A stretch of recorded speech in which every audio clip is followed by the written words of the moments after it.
Oke teman-teman, assalamualaikum warahmatullahi wabarakatuh. Balik lagi di channel YouTube saya. Pada kesempatan kali ini saya akan mengimplementasikan data mining dengan menggunakan metode decision tree, dimana tugas kali ini adalah mengimplementasikan dengan berdasarkan dataset yang sudah diarahkan oleh dosen, yaitu dataset diabetes prediction dataset yang ada di sini. Nah, di sini sebelumnya saya sudah download. Nah, ini filenya. Kemudian filenya setelah terdownload kita ekstrak dulu, ekstrakir. Nah, di sini filenya sudah muncul dengan format CSV, dimana bernama diabetes prediction dataset.csv. Nah, kemudian setelah file ini kita ekstrak, kita kembali ke Google Colab. Nah, di sini kita harus upload terlebih dahulu file yang sudah kita ekstrak tadi. Caranya pertama-tama buka Google Colab. Nah, di sini saya sudah masuk. Teman-teman cari aja di sidebar sebelah kiri dengan gambar folder file. Sini kita klik sini. Kemudian ada file upload panah ke atas. Klik aja file upload. Nah, di sini kita buka file yang sudah kita download tadi dan diekstrak. Nah, ini filenya kita open. Oke. Kita di sini ada notice, kita oke saja, oke. Nah, tunggu sampai proses upload ini yang ada di bawah kiri berhasil. Nah, ini udah berhasil diupload ya datasetnya.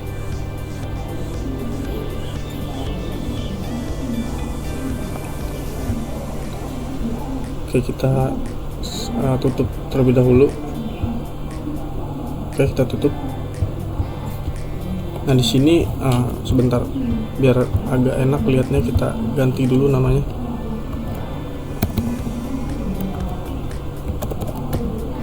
Decision tree data mining.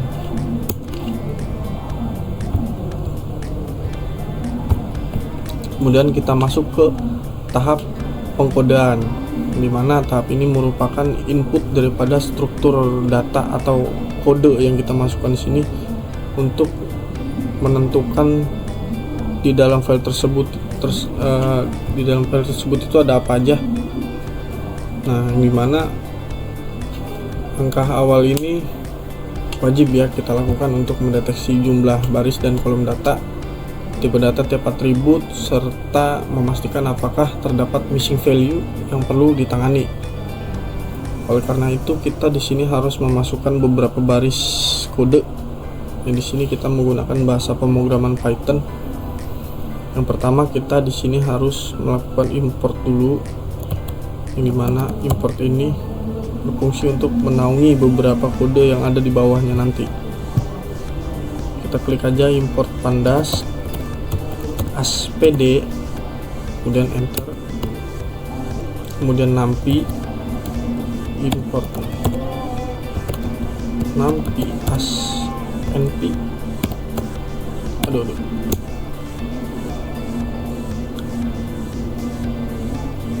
Kemudian import matplotlib dot pilot dot pyplot asplt ya. Di sini udah disiapin sama Google, kita tinggal pilih aja kita mau pakai yang mana, jadi nggak perlu diketik semuanya banget. Kita ketik kata kuncinya aja, nanti muncul rekomendasi, kita tinggal pilih.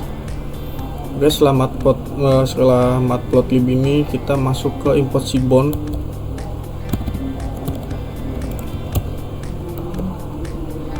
Nah, ini contohnya seperti ini. Sehingga fitur ini merupakan fitur yang sangat membantu bagi kita yang pemula, karena kita bisa langsung melihat apakah penulisan yang kita ketik itu benar atau salah. Setelah masuk ke seaborn, kita masuk ke form escalon. Nah, langsung muncul contohnya seperti ini, form escalon.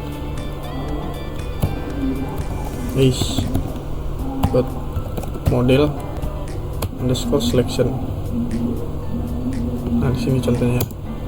Kemudian kita import train and nah, kalian lagi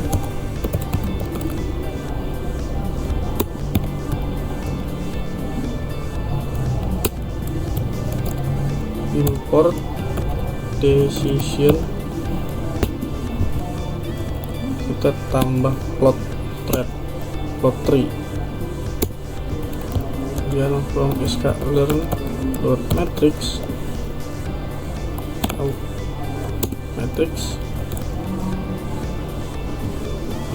akurasi score, koma precision score, koma recall F1 score. Masih kita sambung aja confusion metric, koma sini langsung muncul confusion matrix display. Sini kita kasih komen dulu satu. Yang pertama ini untuk meload dataset, kita ketik aja di sini df sama dengan pd.read csp. Ini fungsinya untuk si pandas ini membaca file csp yang ada di dalam folder yang sudah kita upload tadi di sini. Jadi fungsinya untuk membaca ini. Kita kasih kurung dengan nama yang sama seperti yang sudah kita ekstrak tadi, yaitu diabetes underscore prediction dataset .csp. Dan yang kedua, kita kasih perintah untuk menampilkan 5 data teratas. Sini kita ketik print, kita kasih kutip 3 kali sama dengan 5 data teratas. Memberi desain aja mungkin ya, garis-garis 3 ini bisa 3, bisa 5, bisa 10, ya terserah aja, suka-suka sih. Kemudian kita lanjutkan ketik print, tutup kurung, buka kurung, kita ketik di sini df dot head, buka kurung,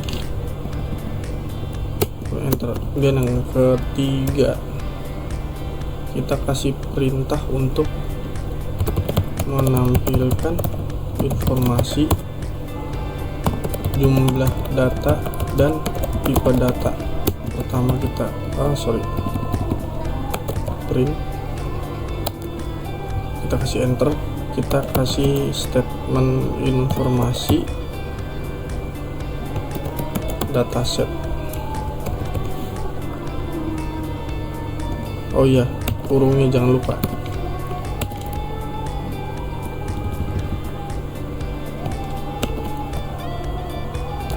Kita buang satu.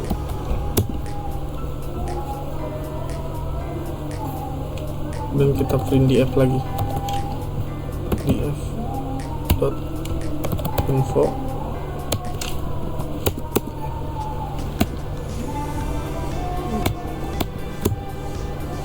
Apa nih? Belum ditutup. Nah, jadi teman-teman, kalau kita mengetikkan kode itu harus sangat hati-hati, karena titik koma, buka kurung, tutup kurung itu sangat berpengaruh, sehingga kalau kita tidak teliti maka akan terjadi error.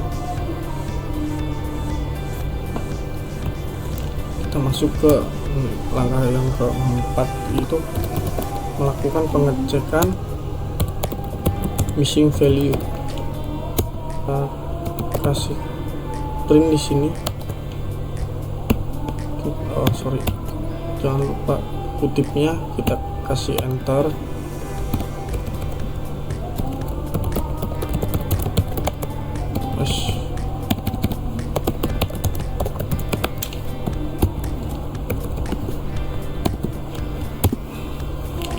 satu lagi kita kasih df.isNull,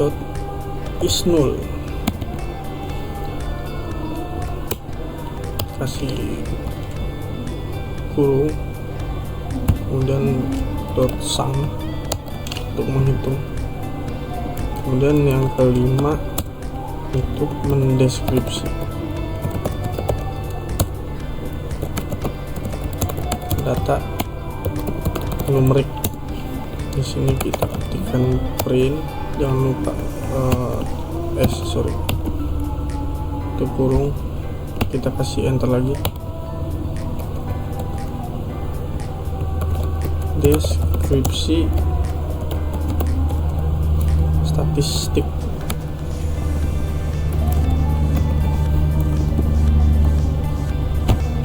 Dan di sini kita kasih perintah df.describe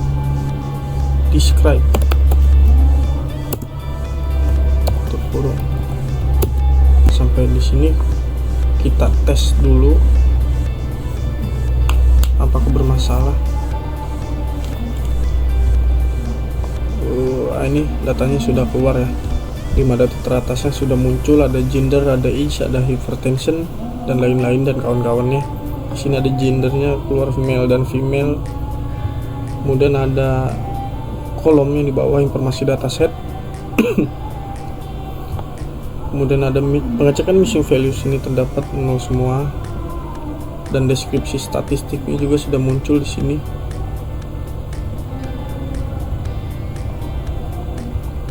Oke, kita next kita buat tambah aja baru.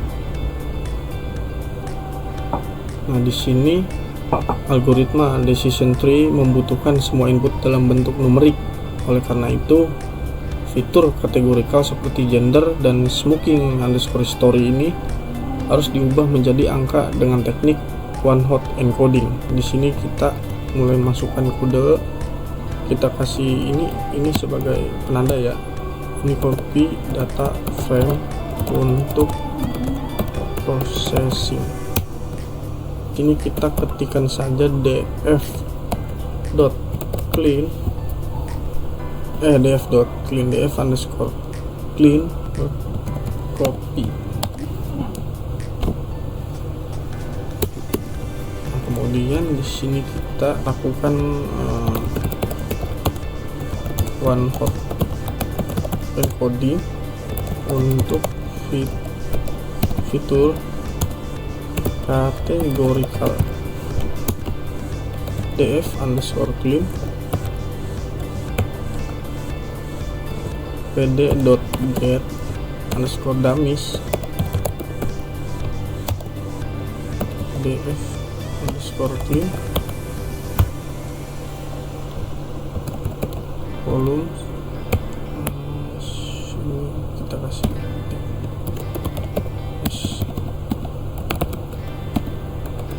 gender,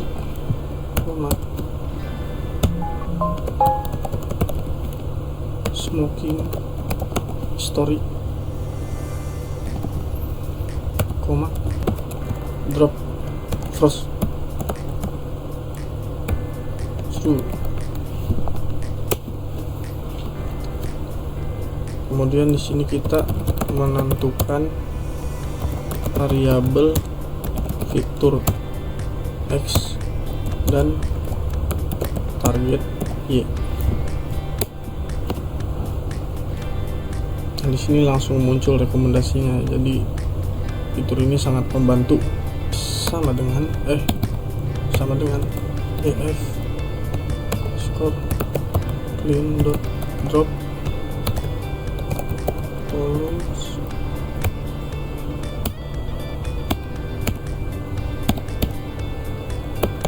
diabetes.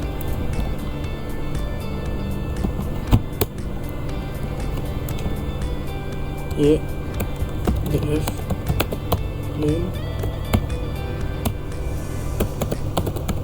diabetes. Di sini kita kasih perintah print. Ini fitur yang akan menggunakan X.2 spasi kita kasih list X besar.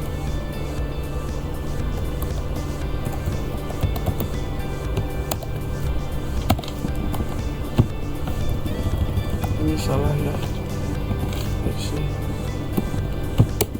Di sini kita print target Y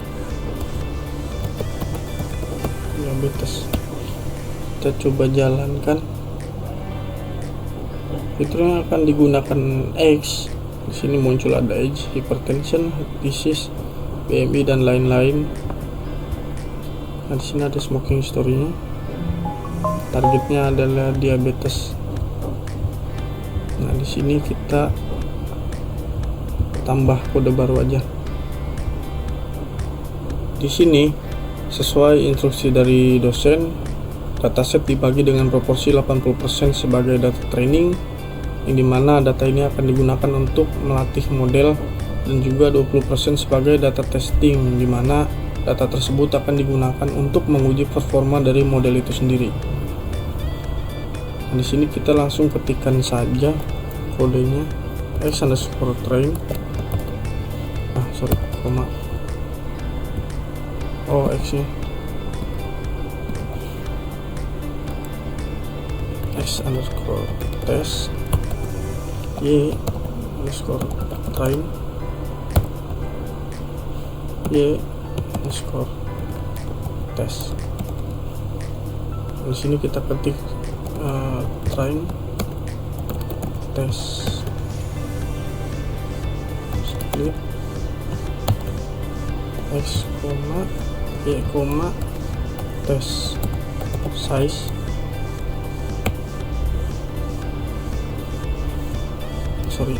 ini harus pakai underscore.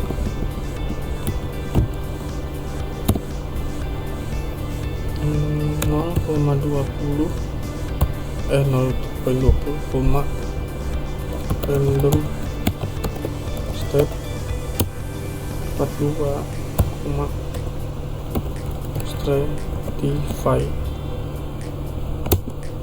ya. Dan selanjutnya kita ketik di sini print. Di sini kita kasih F. Di sini kita kasih statement jumlah data training.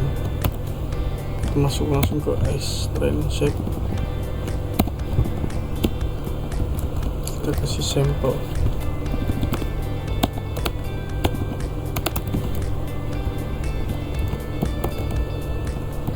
Sini polanya sama, kita ketik saja di sini print f kutip jumlah data testing x train shape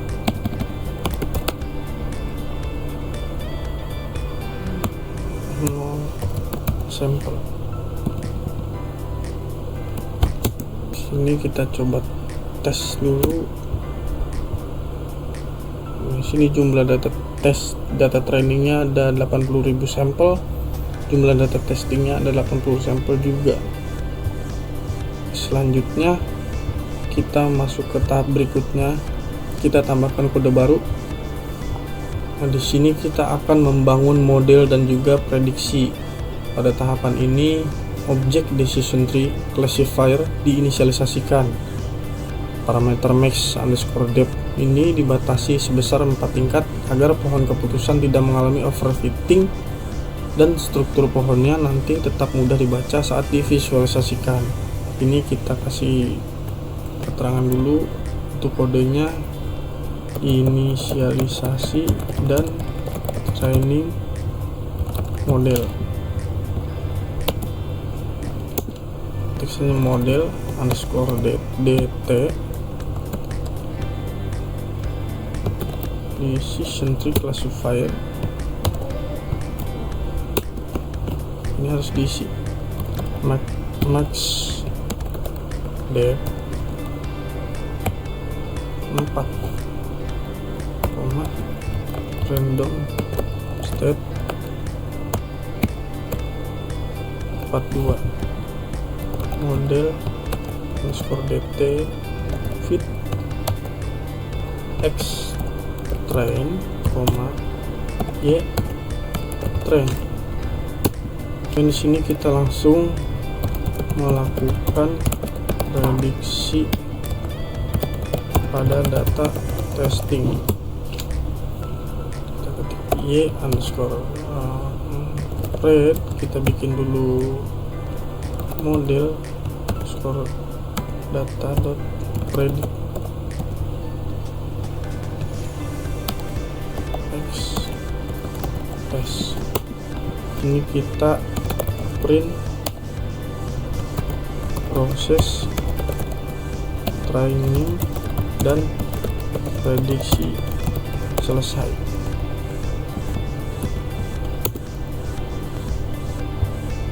Nah, ini kita coba running dulu. Nah, di sini hasilnya muncul. Oke, selanjutnya kita next buat baris kode yang baru.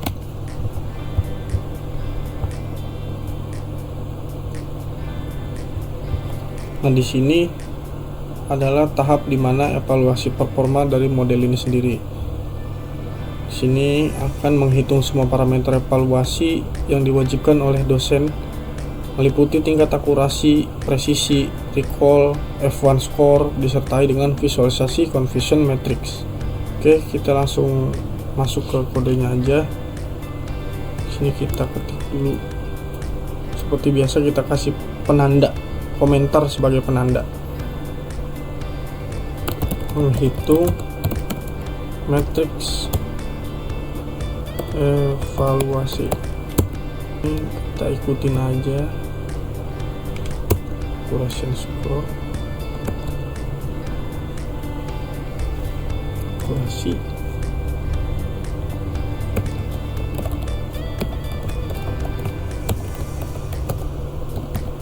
score, y tes, y red. Di sini kita ketik precision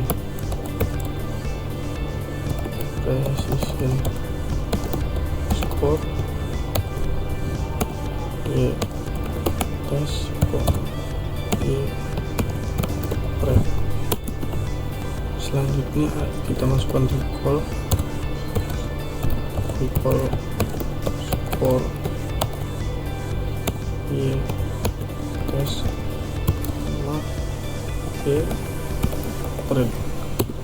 Selanjutnya kita ketikkan F1 score, y tes, y red.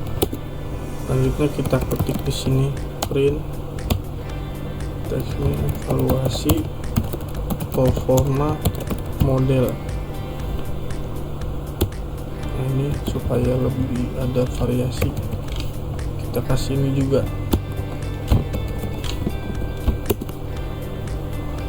Dari sini kita print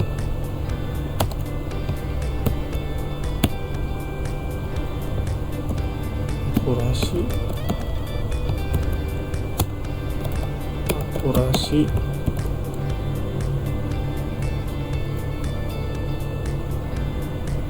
dot 4F. Sekarang bagian ke precision.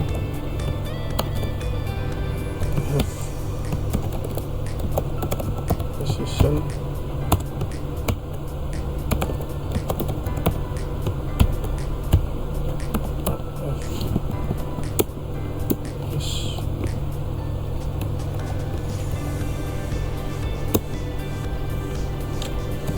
Nah, sekarang bagian recall.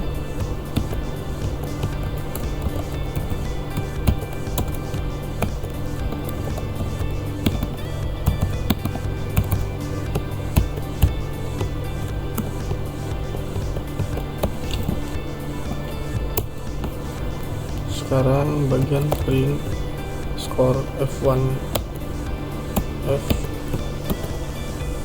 F1 score F1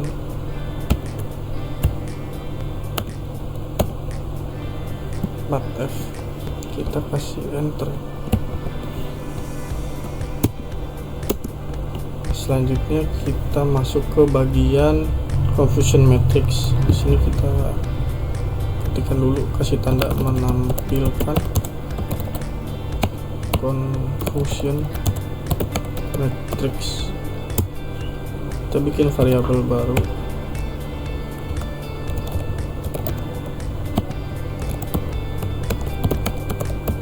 matrix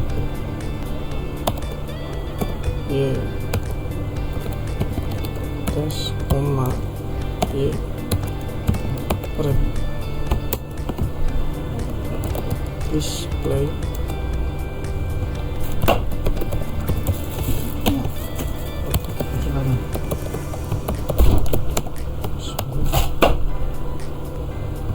confusion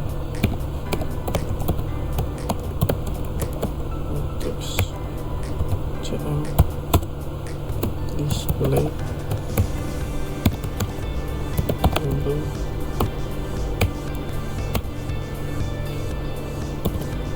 no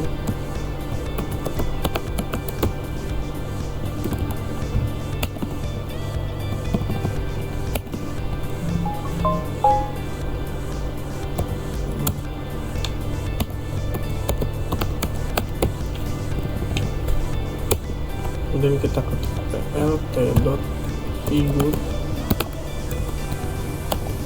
dari sini fit size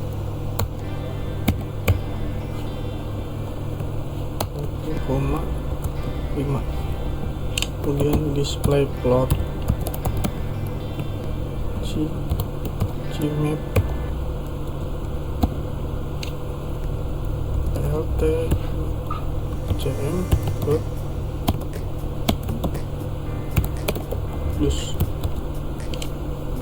kemudian ax plt.gca,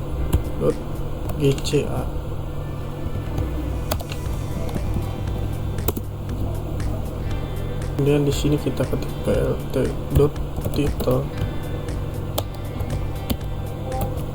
confusion matrix plt.show.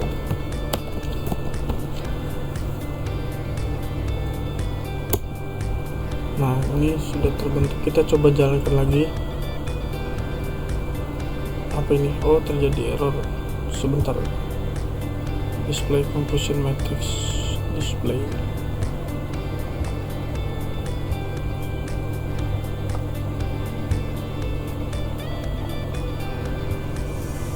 Nah, di sini kalau ada error kita minta langsung tanya aja, karena sini Google Colab sini udah terintegrasi dengan Google Gemini. Apa tuh? Sebentar kita cek dulu.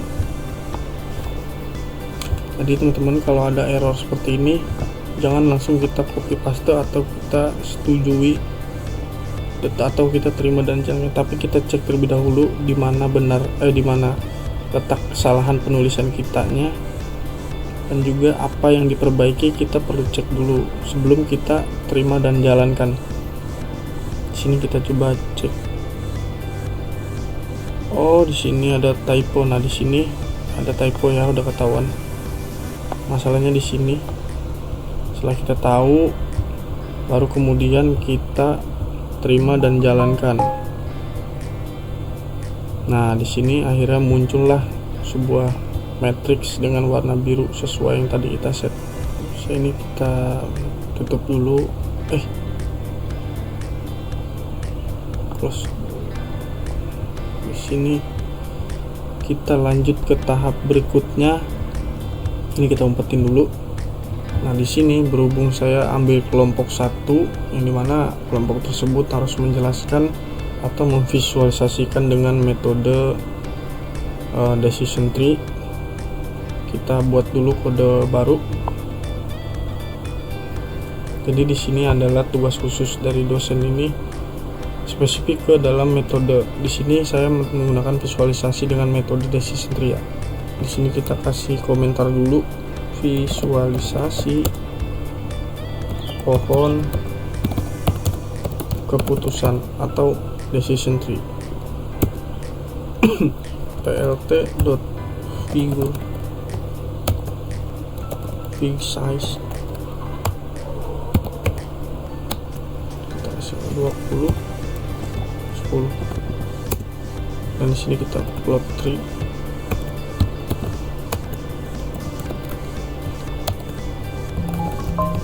Model dt,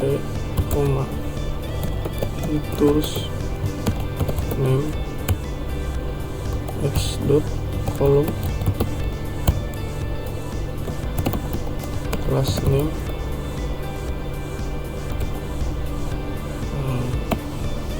sorry no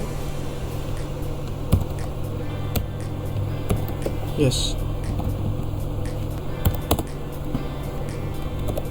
fill to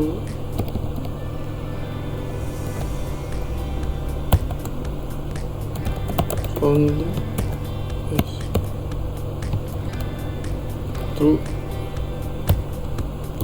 font size 10.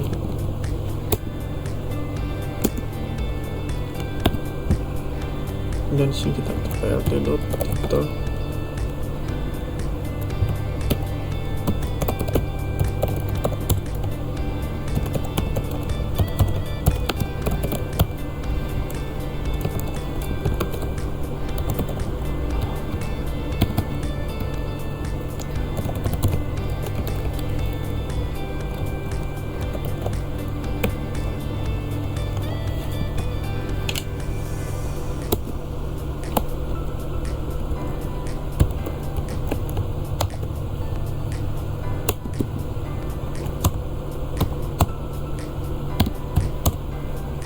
di sini kita masukkan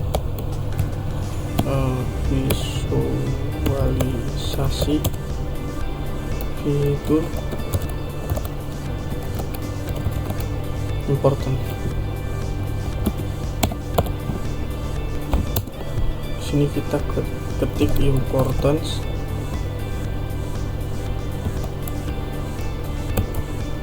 model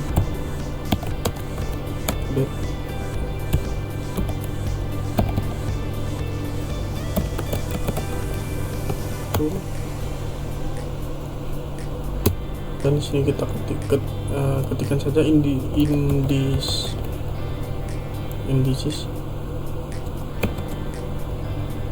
np.arsort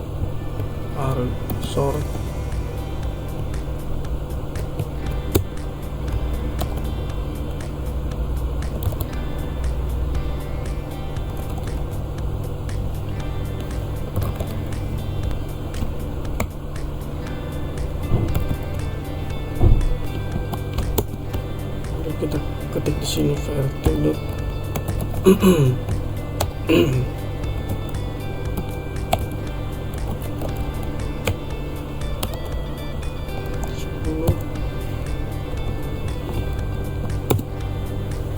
kemudian sms dot bar plot x import trans indi koma sama dengan x dot columns indices palette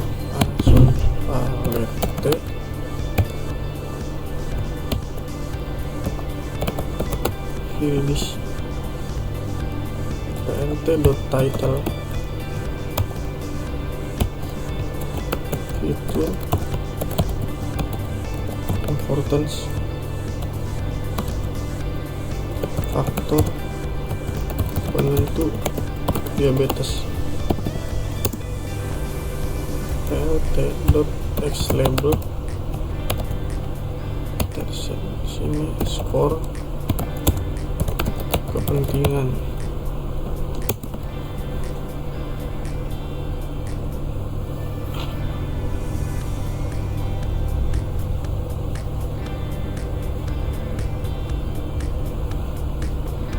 Kemudian di sini kita ketik plt.ylabel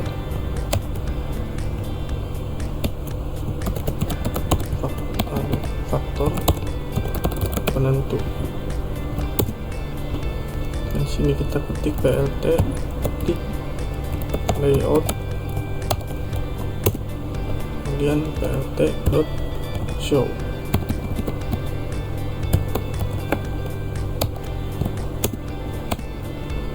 Coba kita tes dulu. Nah, ini ada error. Kita coba cek lagi apakah ada typo atau tidak. Plot3 model.data features name is column class names noise field 2 on 3 font size 10. Nah, di sini error ya. Kita coba cek. Di sini kan error, kita coba cek. Jelaskan error.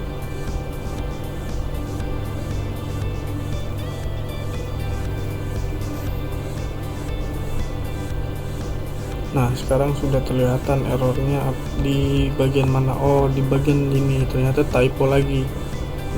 Kita tinggal terima dan jalankan supaya programnya bekerja secara otomatis. Oke, thank you Gemini. Nah, di sini langsung muncul pohon keputusannya dengan struktur yang sudah kita rancang.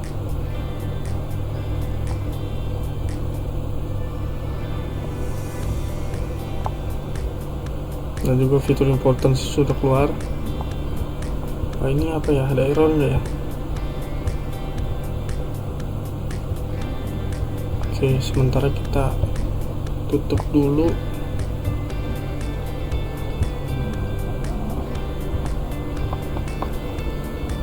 Coba kita jalankan semua apakah ada error.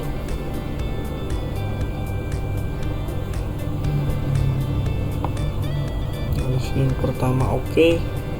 Muncul hasil 5 data teratas, informasi dataset, dan juga pengecekan missing value hingga deskripsi statistik. Dan yang kedua juga oke. Di sini hasilnya sudah keluar, fitur yang digunakan XH, hypertension, heart disease, dan lain-lain. Target Y adalah diabetes. Dan selanjutnya juga oke, datanya juga keluar. Jumlah data training 80.000 sampel dan juga testingnya sama. Selanjutnya juga oke, proses training dan prediksi sudah selesai. Dan matriks evaluasinya juga kita cek. Di sini sudah keluar ya. Evaluasi performa model. Akurasi 0,9, precision 1,0, recall-nya 0,1, dan juga advance score-nya 0,8. Dan ini adalah matriksnya. Diabetesnya 554, non diabetesnya 18.300. Ini adalah true-nya, prediction table. Nah, yang di bawah tadi pohon keputusan yang terakhir ini juga sudah oke, sudah muncul hasilnya.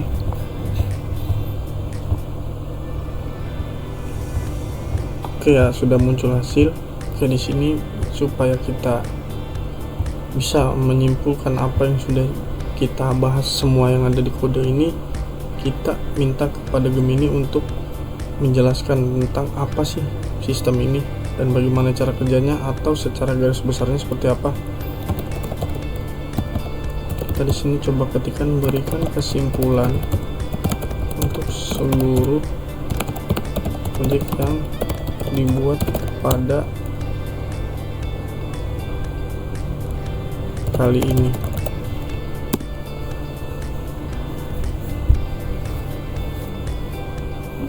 Nah, di sini sudah jawab. Berdasarkan analisis dan pembangunan model prediktif yang telah dilakukan, berikut adalah kesimpulan dari proyek ini. Pertama, pengolahan data awal. Dataset prediksi diabetes berhasil dimuat dan diperiksa, menunjukkan tidak adanya missing value. Fitur kategorikal seperti gender dan smoking history telah berhasil di-encode menggunakan one hot encoding untuk persiapan pemodelan dan lain-lain, semuanya ada di sini. Nah, jadi secara keseluruhannya model ini menunjukkan kinerja yang sangat kuat dalam memprediksi non-diabetes dan memiliki presisi yang sempurna dalam memprediksi diabetes. Namun, recall yang lebih rendah menunjukkan bahwa model mungkin melewatkan beberapa kasus diabetes yang bisa menjadi area fokus untuk meningkatkan di masa depan.